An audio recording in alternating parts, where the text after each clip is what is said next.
Good morning students. मैं हूं सुनील त्रिपाठी और आप देख रहे हैं सुनील फिजिक्स क्लासेस। दोस्तों, हम फिजिक्स के लेक्चर्स आपको तैयार करवा रहे हैं ताकि आसानी से आप समझ सकें और समझ करके इसका फ़ायदा उठा सकें। हमारे लेक्चर्स आपके सुनील फिजिक्स क्लासेस चैनल में आते रहेंगे और इनको देखने के लिए आप हमारे चैनल को लाइक करें, सब्सक्राइब करें और अपने दोस्तों में शेयर करें। तो आज हम लोग पढ़ेंगे गॉस थ्योरम। बहुत इम्पोर्टेंट है, 12th एग्जाम में कंपलसरी क्वेश्चन है जो कि आता है। तो कार्ल फ्रेडरिक गॉस ने total flux passing through any closed surface और net charge enclosed within the surface, किसी सरफेस से जितना चार्ज इनक्लोज्ड है उसके बीच और टोटल फ्लक्स जितना भी उस सरफेस से पास हो रहा है, उन दोनों के बीच में एक रिलेशनशिप दिया जिसे गॉस थ्योरम कहा जाता है। According to this theorem the net electric flux passing through a closed surface is 1/ε0 time the net charge enclosed within the surface. तो total charge enclosed by the surface, जितना भी charge enclosed है surface में, उस पूरे charge का 1/ε0 time तो net electric flux होता है। ये होता है Gauss theorem where ε0 is permittivity of free surface.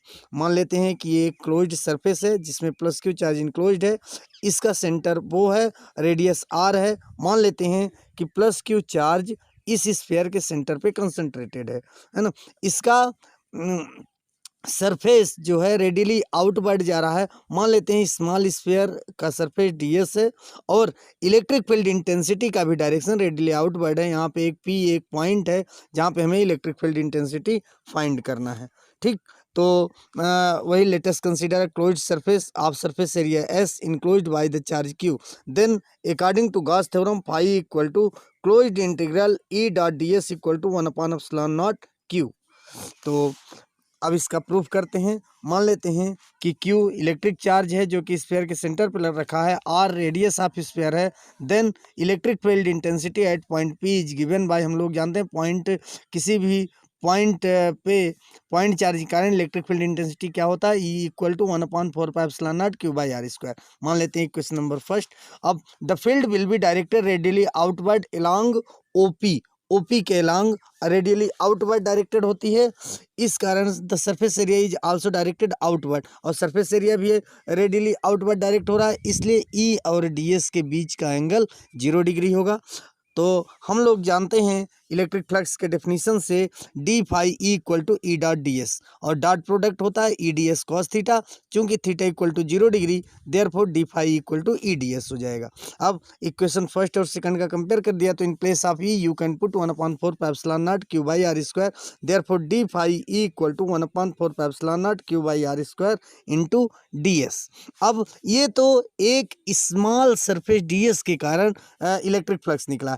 अब होल पूरे स्फीयर के कारण जो इलेक्ट्रिक फ्लक्स निकालेंगे, मान लेते हैं वो फाई है, तो phi equal to closed integral D phi E. अब from equation third and fourth, equation number fourth पे इक्वेशन नंबर थर्ड की वैल्यू पुट कर देंगे तो आ जाएगा phi E equal to closed integral 1/4πε0 Q/r² into D S, या 1/4πε0 Q/r² constant है, इसको बाहर निकाल लिया तो phi equal to 1/4πε0 Q/r² into closed integral D S.